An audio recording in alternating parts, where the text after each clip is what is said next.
Good morning दोस्तों, स्वागत है आपका अपने यूट्यूब चैनल आधार क्लासेस राजगढ़ में।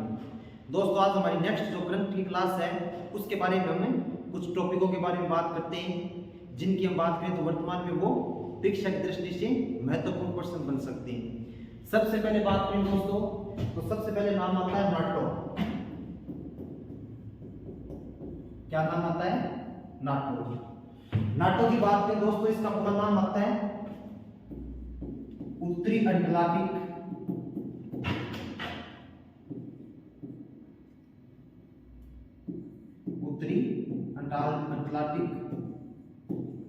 संधि संगठन। उत्तरी अटलांटिक संधि संगठन यह देखेंगे वर्तमान में चर्चा में क्यों है। उत्तरी अटलांटिक संधि संगठन नाम होता है। अब देखो सबसे पहले बात करें तो ये उत्तरी अमेरिका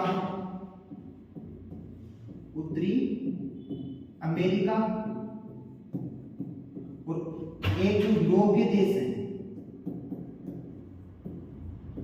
उत्तरी अमेरिका और यूरोपीय देश हैं उनकी बात करें तो उनका एक बनाया हुआ क्या है? संधि संगठन, सैन्य संगठन।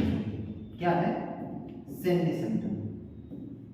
एक बात तो ये याद रखना कि उत्तरी अमेरिका और जो यूरोपीय देश हैं उनके द्वारा बनाया गया सैन्य संगठन है। इससे आगे बात करें दोस्तों तो इसकी स्थापना की गई थी 1949 में।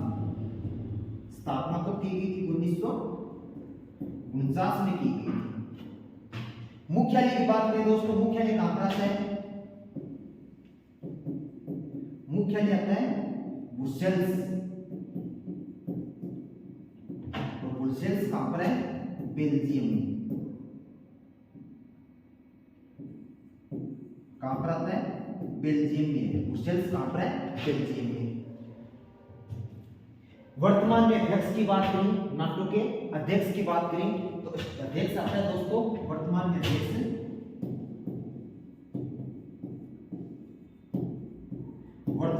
आएगा स्टोलटेनबर्ग। क्या नाम आता है दोस्तों? स्टोलटेनबर्ग वर्तमान में क्या नाटो का अध्यक्ष है। अब बात करें दोस्तों नाटो की स्थापना का उद्देश्य क्या था? नाटो की स्थापना का उद्देश्य क्या था?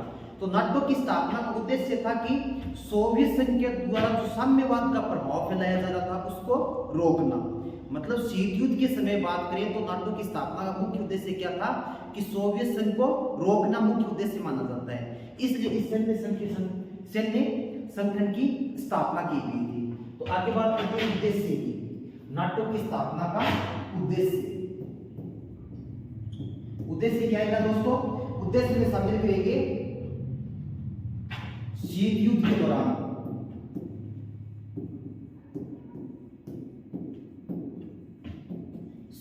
दौरान सोवियत संघ के प्रसार को रोकना।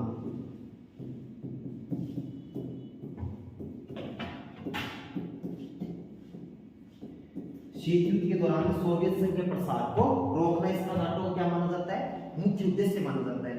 एक बात करेंगे दोस्तों कि वर्तमान में इसके सदस्य देश कितने और संस्था के जब इसकी स्थापना की गई थी उसमें बात करें तो संस्थापक सदस्य देश कितने आते हैं? तो संस्थापक सदस्य देशों की बात करें दोस्तों तो उत्तरी अमेरिका से एक तो नाम आएगा। सबसे पहले बात करते हैं संस्थापक सदस्य देश।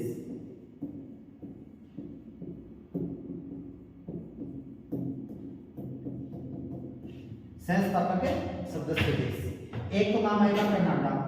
क्या नाम आता है दोस्तों? कनाडा। एक बात करें तो नाम आता है यूएसए। क्या नाम आता है? यूएसए। इसके बाद बात करें दोस्तों डेनमार्क। क्या नाम आता है? डेनमार्क। इसके बाद बात करें तो फ्रांस। इसके बाद है जर्मनी।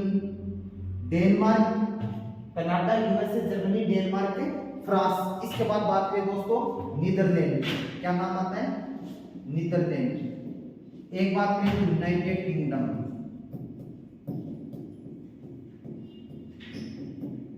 क्या नाम आएगा? United Kingdom. एक Canada, USA, Germany, Denmark, France, Netherlands, United Kingdom. उसके बाद बात करें दोस्तों बेल्जियम। क्या नाम आएगा? बेल्जियम। इसके इसके बाद कौन सा था संस्थापक सदस्य?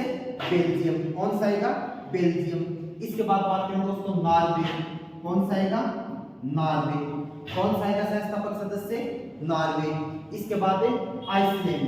कौन सा आएगा दोस्तों? आइसलैंड।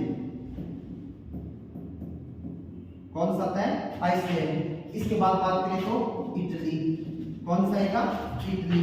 इटली के बाद बात करें तो पुर्तगाल। कौन सा था दोस्तों? पुर्तगाल। और पुर्तगाल के बाद बात करें तो लग्जमबर्ग। कौन सा आएगा? लग्जमबर्ग। यहाँ पे बात करें दोस्तों संस्थापक सदस्य में बात करें तो किसको शामिल नहीं किया गया था? जर्मनी को शामिल नहीं किया गया था। तो Canada, USA, Denmark, France, Netherlands, United Kingdom, Belgium, Norway, इसके अलावा आइसलैंड, इटली, पुर्तगाल और लग्जमबर्ग, इन सबको क्या माना जाता है? नाटो का संस्थापक सदस्य माना जाता है। इसके बाद आता है दोस्तों कि ये जो नाटो ये वर्तमान में चर्चा में क्यों है? एक दो दिन पहले इसके बारे में बात करें तो एक महत्वपूर्ण क्वेश्चन बनता है। महत्वपूर्ण क्वेश्चन क्या बनेगा कि अभी तक बात करें तो नाटो के जो सदस्य देश थे वो कितने थे? 30 सदस्य देश। कितने थे? 30। कितने थे दोस्तों? 30। जब की बात करें, कल की बात करें या बात करें एक दो दिन में बात करें तो इसके सदस्य देश कितने हो गए? 31। कितने हो गए दोस्तों? 31। और 31वां सदस्य देश किसको बनाया गया?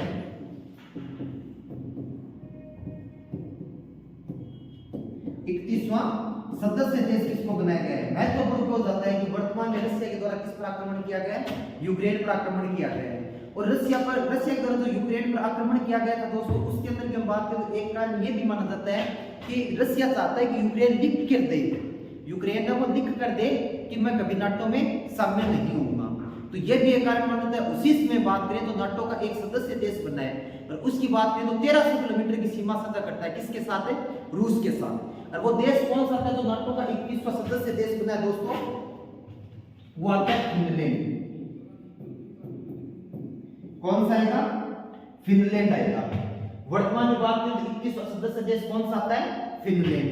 ये क्या बना? नाटो का 21वां सदस्य देश बना है। और ये यूक्रेन रूस युद्ध के समय सदस्य देश बना है। और फिनलैंड रशिया के साथ कितनी सीमा साझा करता है? 1300 किलोमीटर की सीमा साझा करता है। इस कारण ये क्वेश्चन यहाँ पर महत्वपूर्ण हो जाता है। इसके बाद बात करें दोस्तों, एक चीज और याद रखना कि फिनलैंड कब शामिल हुआ है? जब 2022-23 में बात करें तो किन के मध्य युद्ध चल रहा है? रूस और यूक्रेन के मध्य। रूस और यूक्रेन के मध्य युद्ध चल रहा है। इस समय कौन शामिल हुआ है नाटो में? फिनलैंड शामिल हुआ है। फिनलैंड के शामिल होने में बात करें तो सबसे बड़ी महत्वपूर्ण भूमिका किसके द्वारा निभाई गई है दोस्तों? तुर्की के द्वारा। कौन से देश के द्वारा निभाई गई है? तुर्की के द्वारा। फिनलैंड के साथ में बात करें दोस्तों तो एक देश का नाम आता है स्वीडन। कौन आता है? स्वीडन। स्वीडन की बात करें दोस्तों तो स्वीडन की हम बात करें तो स्वीडन भी किसमें शामिल होना चाहता था? नाटो में। लेकिन बात करें यहाँ पे कौन से दो देशों के द्वारा मना किया गया? एक तो नाम आता है हंगरी। क्या नाम आता है? हंगरी। और एक नाम आता है तुर्की। इन दोनों के द्वारा बात करें तो किसको मना कर दिया गया? किसको मना किया गया दोस्तों? नाटो में हंगरी को, स्वीडन को शामिल करने के लिए मना कर दिया गया। लेकिन तुर्की के द्वारा फिनलैंड को शामिल करने में सबसे बड़ी महत्वपूर्ण भूमिका निभाई गई है। तो सबसे करंट का क्वेश्चन यही है दोस्तों कि नाटो का 21वां सदस्य देश कौन सा देश बना है? फिनलैंड बना है। कौन बना है? फिनलैंड। फिनलैंड की बात करें दोस्तों, फिनलैंड की राजधानी आती है हेलसिंकी।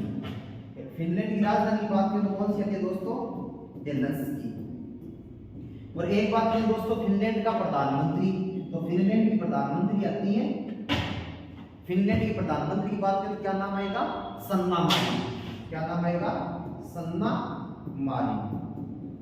तो ये याद रखना है दोस्तों सबसे इंपॉर्टेंट क्वेश्चन कि नाटो का 21वां सदस्य देश कौन बना है? फिनलैंड को बनाया गया है।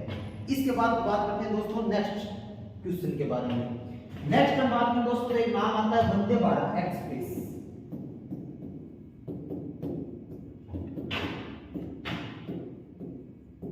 क्या नाम आएगा दोस्तों? वंदे भारत एक्सप्रेस। वंदे भारत एक्सप्रेस की बात करें दोस्तों तो ये प्रोजेक्ट है, ये शुरू किया गया था प्रधानमंत्री नरेंद्र मोदी के द्वारा। प्रधानमंत्री मोदी के द्वारा शुरू किया गया था। कब शुरू किया गया था दोस्तों? ये शुरू किया गया था 15 फरवरी 2019 को। 15 फरवरी 2019 19 को। वंदे भारत क्या चलाई गई थी? एक्सप्रेस जो ट्रेनें चलाई गई थी दोस्तों। वर्तमान में बात करें तो वंदे भारत एक्सप्रेस है, इन ये जो ट्रेन है इनको 400 ट्रेन बनाने का ऑर्डर प्रदान किया गया है। अब बात करते हैं कि जो वंदे भारत एक्सप्रेस जो ट्रेन है वो प्रधानमंत्री नरेंद्र मोदी के द्वारा जो ये प्रोजेक्ट है ये 15 फरवरी 2019 को शुरू किया गया था। हम बात करें इसकी विशेषता की दोस्तों, तो एक तो इसके अंदर हम बात करें तो स्वचालित इंजन होता है। क्या होता है? स्वचालित इंजन। एक बात तो ये याद रखना, इन ट्रेनों में क्या होता है? स्वचालित इंजन होता है। एक बात करें तो ये डीजल को बचाता है और बिजली के उपयोग को 30% कम करता है। जो बिजली का उपयोग होता है ट्रेन में उसको 30% कम करता है। एक इसकी ये सुविधा है। एक बात करें दोस्तों तो इन ट्रेनों का जो निर्माण है वो किसके द्वारा किया गया? इंटीग्रल कोच फैक्ट्री चेन्नई के द्वारा। किसके द्वारा किया गया? इंटीग्रल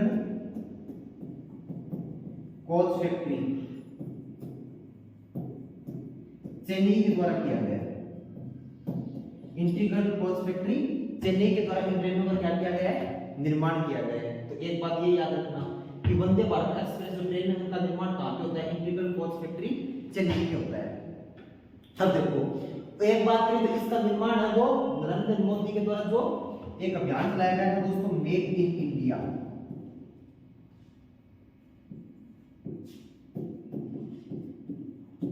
मेक इन इंडिया के तहत किया गया है। किसके तहत किया गया है? मेक इन इंडिया के तहत इन ट्रेनों का निर्माण किया गया है। इसके बाद बात करें दोस्तों तो इनकी गति कितनी होती है?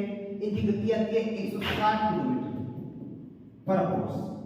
इनकी गति कितनी आएगी दोस्तों? 160 किलोमीटर पर आवर आती है। वर्तमान में बात करें दोस्तों तो 2022-23 का जो केंद्र सरकार का बजट है, वर्तमान में बात करें तो 2022-23 का केंद्र सरकार का बजट है, उसमें बात करें तो कितनी वंदे भारत एक्सप्रेस चलाने का लक्ष्य हासिल करना है? 400 नई ट्रेनें। कितनी नई ट्रेनें दोस्तों? 400 नई ट्रेन चलाने का लक्ष्य रखा गया है। एक बात ये याद रखना। उसके बाद बात करें दोस्तों कि वर्तमान में चर्चा में क्यों है, तो वर्तमान में वंदे भारत एक्सप्रेस है वो चर्चा में क्यों है उसकी बात करें तो अभी हाल ही में बात करें तो प्रधानमंत्री नरेंद्र मोदी के द्वारा दिल्ली और मध्य प्रदेश के मध्य एक नई वंदे भारत एक्सप्रेस ट्रेन चलाई गई है। उसकी बात करें दोस्तों कि कौन सी दो स्टेशनों के मध्य चलेगी, तो मध्य प्रदेश का आएगा दोस्तों, मध्य प्रदेश का रेलवे स्टेशन आएगा रानी कमलापति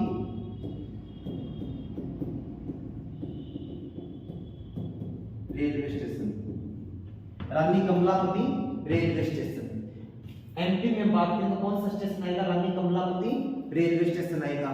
जबकि बात करें दिल्ली के अंदर बात करें तो ये रेलवे स्टेशन कौन से रेलवे स्टेशन पर जाएगी, तो वहां पे जाएगी दोस्तों दिल्ली में बात करें तो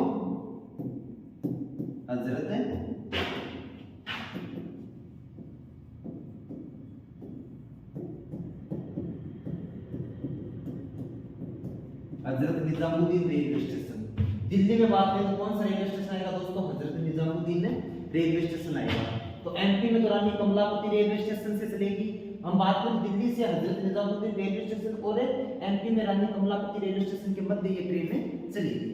इसके बाद बात करें दोस्तों तो ये अभी तक 11वीं वंदे भारत एक्सप्रेस ट्रेन है।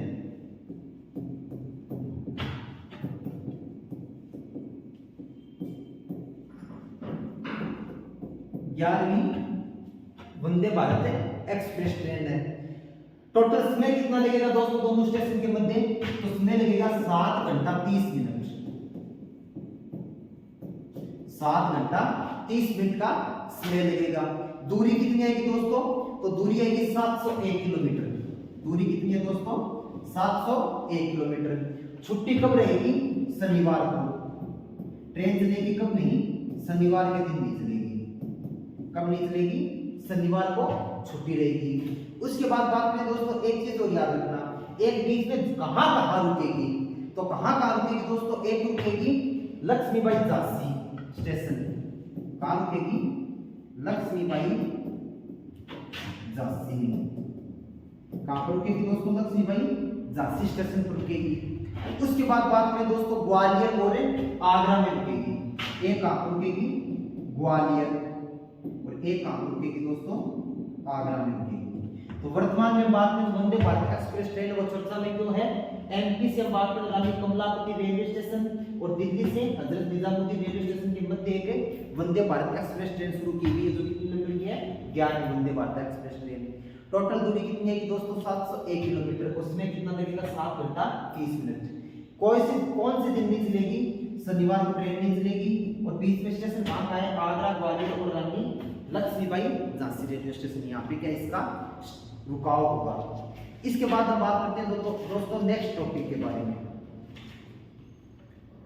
अब देखो नेक्स्ट हम बात करें दोस्तों एक अंतरराष्ट्रीय संगठन आता है जिसका नाम आता है अंतरराष्ट्रीय मुद्रा कोष।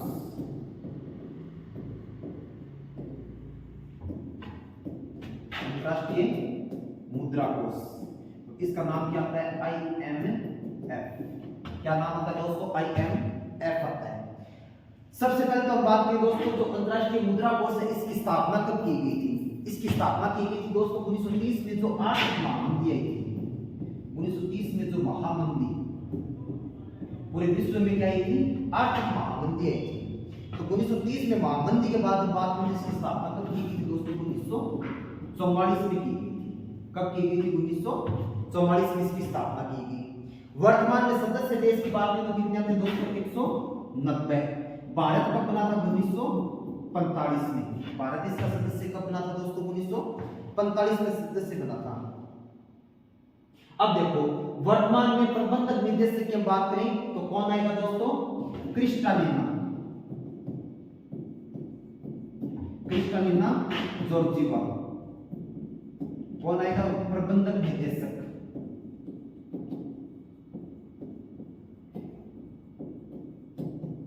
प्रबंधक निदेशक कौन आएगा दोस्तों क्रिस्टालिना जॉर्जिवा आएगा। एक बात ये याद रखना है कहां के दोस्तों ये बुल्गारिया की। कहां के हैं बुल्गारिया के। कहां क्या थे दोस्तों बुल्गारिया के थे। कहां के निवासी हैं बुल्गारिया के। मुख्यालय की बात करें दोस्तों मुख्यालय कहां पे आता है वाशिंगटन डीसी। मुख्यालय कहां पर है दोस्तों वाशिंगटन डीसी। मुख्यालय कहां पर आएगा वाशिंगटन डीसी। मुख्यालय कहां पर आता है वाशिंगटन डीसी में आता है। अब देखो अंतरराष्ट्रीय मुद्रा कोष इसकी स्थापना का उद्देश्य क्या था। अब देखो इसका उद्देश्य आता है कि ये एक तो आर्थिक विकास विश्व में आर्थिक विकास और वित्तीय स्थिरता को।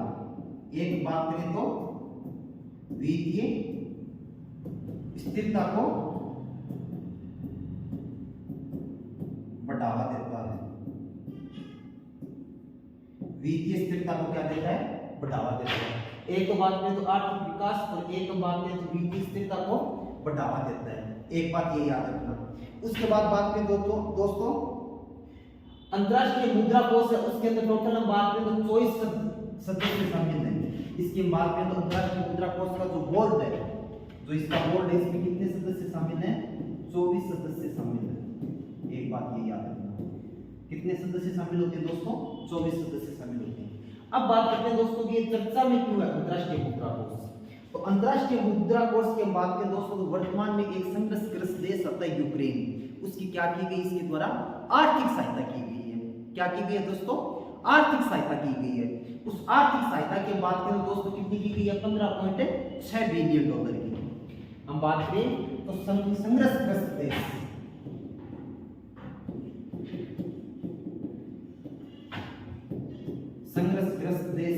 की बात करें तो ये कौन आता है दोस्तों यूक्रेन। कौन आता है यूक्रेन। इसकी बात करें तो IMF के द्वारा अंतरराष्ट्रीय मुद्रा कोष है उसके द्वारा यूक्रेन की 15.6 बिलियन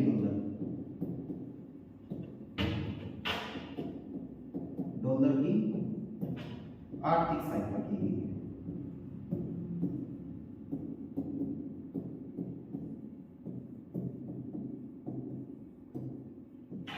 क्या की गई है आर्थिक सहायता की गई है 15.6 बिलियन डॉलर की आर्थिक सहायता की गई है। इसलिए ये क्या आता है दोस्तों चर्चा में आता है। एक हम बात करें दोस्तों IMF है उसके द्वारा कहा गया है IMF है उसके द्वारा कहा गया कि अगर ये जो युद्ध चल रहा है ये 2025 तक खींचा गया तो उसमें बात करें तो यूक्रेन की तो जरूरत 115 अरब डॉलर में हो रही है। वर्तमान में यूक्रेन की पूरी जरूरतें जो आर्थिक साइड अगर हम बात करें तो पूरी जरूरतें वो कितने डॉलर में पूरी होती है दोस्तों? 115 अरब डॉलर में पूरी होती है।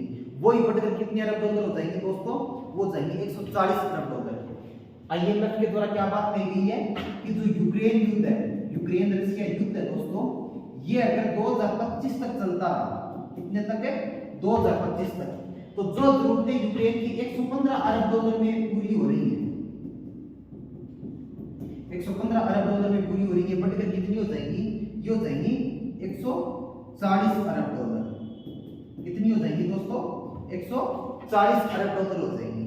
इसलिए ये आईएमएफ के द्वारा कहा गया है कि ये युद्ध रोकना बहुत जरूरी है। यूक्रेन की बात करें दोस्तों, यूक्रेन है वो पूर्वी यूरोप के अंदर एक देश स्थित है। यूक्रेन क्या है दोस्तों? पूर्वी यूरोप में स्थित है। यूक्रेन कहां पर स्थित है? पूर्वी यूरोप में स्थित है। एक बात ये याद रखना।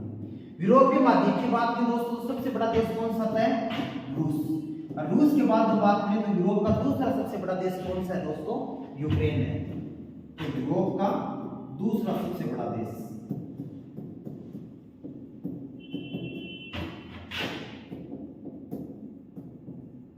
दूसरा सबसे बड़ा देश आता है। एक बात करें दोस्तों, यूरोप की राजधानी यूक्रेन की राजधानी कौन सी है? राजधानी आती है दोस्तों कीव। राजधानी कौन सी है दोस्तों? कीव। और अब बात करें दोस्तों कीव कौन सी नदी के किनारे है दोस्तों? तो ये आता है दोस्तों निप्पर नदी के किनारे। कौन सी नदी के किनारे आता है दोस्तों? निप्पर नदी के किनारे आता है। राष्ट्रपति की बात करें दोस्तों, राष्ट्रपति कौन आता है यूक्रेन का? जेलेंस्की। राष्ट्रपति कौन है दोस्तों? जेलेंस्की। एक बात ये याद रखना, राष्ट्रपति कौन आता है दोस्तों? जेलेंस्की आता है। कौन आएगा? जेलेंस्की। इसके बाद देखो नेक्स्ट हम बात करें दोस्तों, भाषा कौन सी आएगी? यूक्रेनी। भाषा की बात करें तो भाषा कौन सी आती है दोस्तों? यूक्रेनी। और मुद्रा की बात करें दोस्तों, मुद्रा कौन सी आती है यूक्रेन की? रिवन्या। कौन सी आती है दोस्तों? मुद्रा रिवन्या आएगी। कौन सी आएगी? रिवन्या। इसके बाद देखो दोस्तों नेक्स्ट बात करते हैं। नेक्स्ट बात करें दोस्तों, नेक्स्ट आता है टॉपिक कि भारत सरकार के द्वारा वर्तमान में बात करें तो केंद्र सरकार है उसके द्वारा अमृत भारत स्टेशन की पहचान की गई है। किसकी पहचान की गई है दोस्तों? अमृत भारत स्टेशनों की पहचान की गई है पूरे भारत में। अब देखो किसकी पहचान की गई है दोस्तों?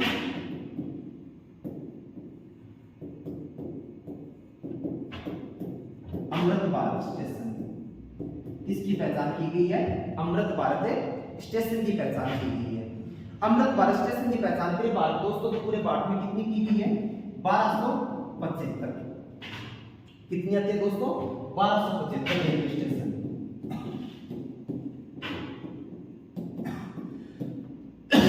कितने आएंगे? 1275 रेलवे स्टेशन। अब हम बात करें दोस्तों, ये जो परियोजना चलाई गई है दिसंबर 2022 में शुरू की गई थी। रेल मंत्रालय के द्वारा दिसंबर 2022 में शुरू की गई थी,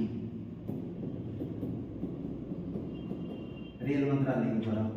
अगर हम बात करें दोस्तों तो रेल मंत्री को कौन है दोस्तों? अश्विनी वैष्णव। वर्तमान में हमारे रेल मंत्री कौन है?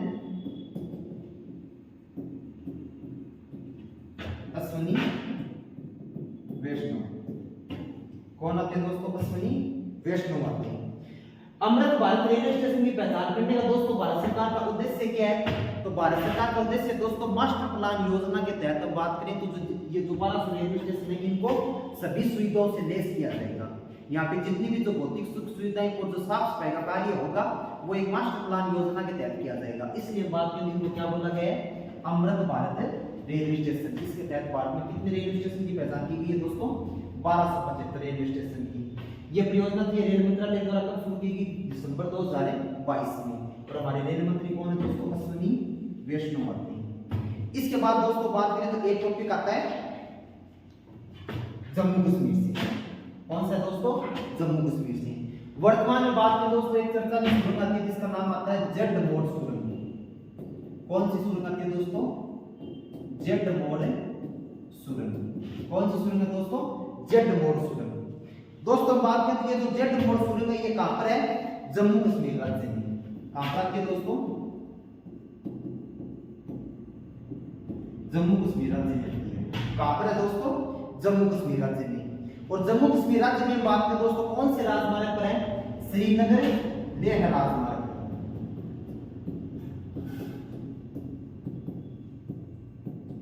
कहां पर स्थित है दोस्तों, श्रीनगर लेह राजमार्ग पर स्थित है। कौन से राजमार्ग पर है दोस्तों, श्रीनगर लेह राजमार्ग पर स्थित है। उसके बाद बात करें दोस्तों तो ये दो स्थानों के मध्य स्थित है। कौन कौन से आएंगे दोस्तों, एक तरफ आएगा गगनकीर, कौन सा स्थान आता है दोस्तों, गगनकीर। और एक तरफ हम बात करें दोस्तों कौन सा आएगा, सोनमर्ग। एक तरफ हम बात करें तो श्रीनगर लेह राजमार्ग में गगनकीर और सोनमर्ग के बीच मध्य में स्थित है। गगनकीर और सोनमर्ग के मध्य में कौन सी सुरंग दोस्तों, जेड मोड़ सुरंग। एक बात ये याद रखना। लंबाई की बात करें दोस्तों, लंबाई कितनी आती है, 6.5 किलोमीटर। कुल लंबाई कितनी आती है दोस्तों, लंबाई कितनी आएगी, 6.5 किलोमीटर। लंबाई कितनी है, 6.5 किलोमीटर आएगी। गगनगिर और सोनमर्ग के मध्य टोटल लंबाई कितनी आएगी, 6.5 किलोमीटर की लंबाई आएगी। उसके बाद दोस्तों बात करते हैं कितनी ऊंचाई पे स्थित है, तो ये ऊंचाई आती है 11,578 फीट। कुल कितनी ऊंचाई पर दोस्तों समुद्र तल से, 11,578 फीट। कितनी आएगी, 11,578 फीट की ऊंचाई पे स्थित है। इसका उद्देश्य क्या है दोस्तों, तो इसका उद्देश्य है कि सभी मौसम में भारत को किससे जोड़ेगी, कश्मीर घाटी से। सभी प्रकार के मौसम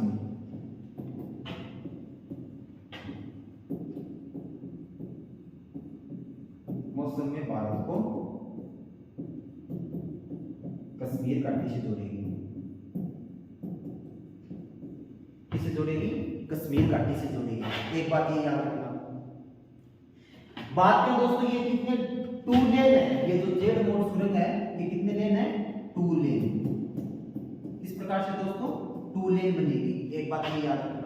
और हम बात करें दोस्तों तो ये याद रखना कि इस परियोजना का निर्माण है, ये इस मतलब सुरंग का निर्माण है, ये जो परियोजना है ये किसके द्वारा मतलब है पूर्ण की जा रही है। तो एक तो नाम आएगा दोस्तों राष्ट्रीय राजमार्ग। क्या नाम आता है, राष्ट्रीय राजमार्ग। क्या नाम आएगा, राष्ट्रीय राजमार्ग। और एक बात में तो ये कौन सा विभाग आएगा, एक आता है दोस्तों अवसंरचना, अवसंरचना, अवसंरचना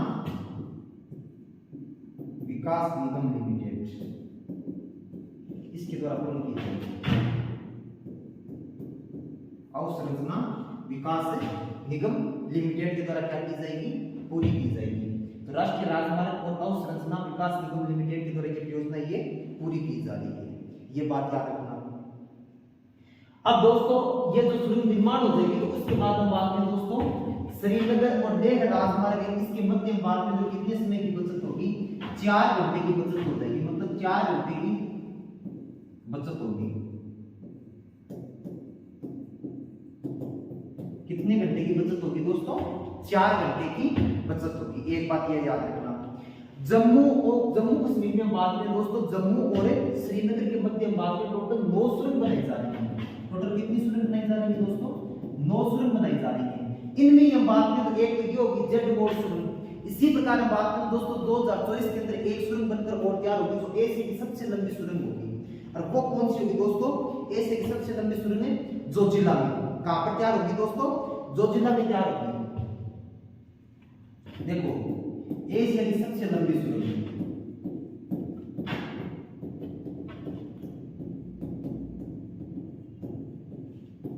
लंबी सुरंग है वो कहां पे तैयार होगी दोस्तों, जोजिला में। तो जोजिला पास है यहां पर तैयार होगी। कब बनकर तैयार होगी, 2024 तक। कब बनकर तैयार होगी दोस्तों, 2024 तक बनकर तैयार हो जाएगी। तो एक ये बात याद रखना। अब देखो जोजिला पास है दोस्तों कब कौन से एनएच पर स्थित है, NH1 पर स्थित है। किस पर स्थित है दोस्तों, NH1 पर स्थित है। और ये जम्मू कश्मीर के अंदर बात में दोस्तों जोजिला तरह ये एक उच्च पहाड़ी तरह है। कहां पर है, जम्मू कश्मीर। कहां पर है दोस्तों, जम्मू कश्मीर में बात करें तो ये क्या है, एक उच्च पहाड़ी तरह। क्या आता है, उच्च पहाड़ी तरह। जम्मू कश्मीर के अंदर क्या है, उच्च पहाड़ी तरह है। एक बात ये याद रखना। हम बात करें दोस्तों ये कश्मीर घाटी की बात करें, जोजिला तरह ये किसको किससे जोड़ता है, तो ये जोड़ता है कश्मीर घाटी में बात करें श्रीनगर को लद्दाख से जोड़ता है। जोजिलाधरा ये कश्मीर घाटी में,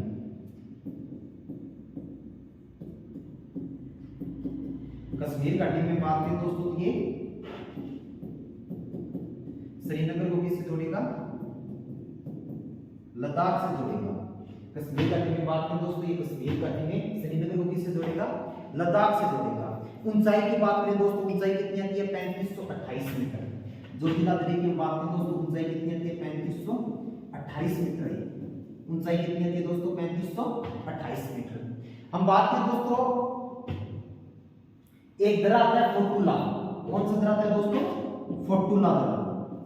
कौन सा दर्रा आता है दोस्तों, फोटुला दर्रा।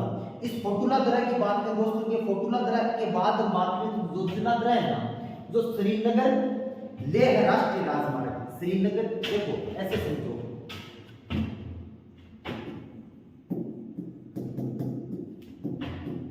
श्रीनगर लेह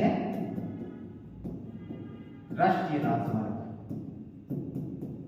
श्रीनगर लेह राष्ट्रीय राजमार्ग की बात करें दोस्तों, श्रीनगर लेह राष्ट्रीय राजमार्ग है। इस मार्ग के अंदर बात करें तो सबसे ऊंचा दर्रा कौन सा है दोस्तों, फोटुला। कौन सा दर्रा है, फोटुला। और इस मार्ग में बात करें दूसरा सबसे ऊंचा दर्रा कौन सा है दोस्तों, तो दूसरा सबसे ऊंचा दर्रा आएगा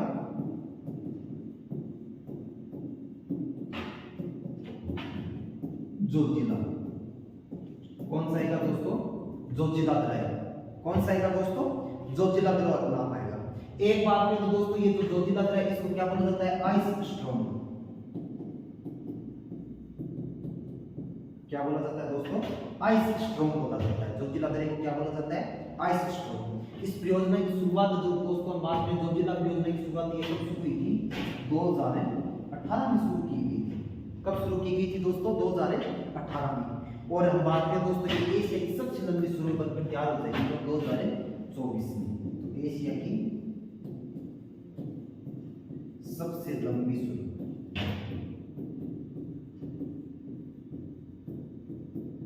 एशिया की सबसे लंबी सुरंग बनकर तैयार हो जाएगी। तो इस प्रकार से बात करें दोस्तों, तो आज हमारी हमने द्वारा करंट के टॉपिक लिए गए। इसी प्रकार से नेक्स्ट अगली क्लास के अंदर क्वेश्चनों के साथ करंट के टॉपिकों को सॉल्व करेंगे। तो लगातार हमारी ये क्लास बनी रहेगी और आप हमसे जुड़े रहें और लगातार जो कंपटीशन के अंदर जो करंट के जो क्वेश्चन आएंगे उसके अंदर हम बात करें दोस्तों, हम आपकी पूरी तरह सहायता करेंगे।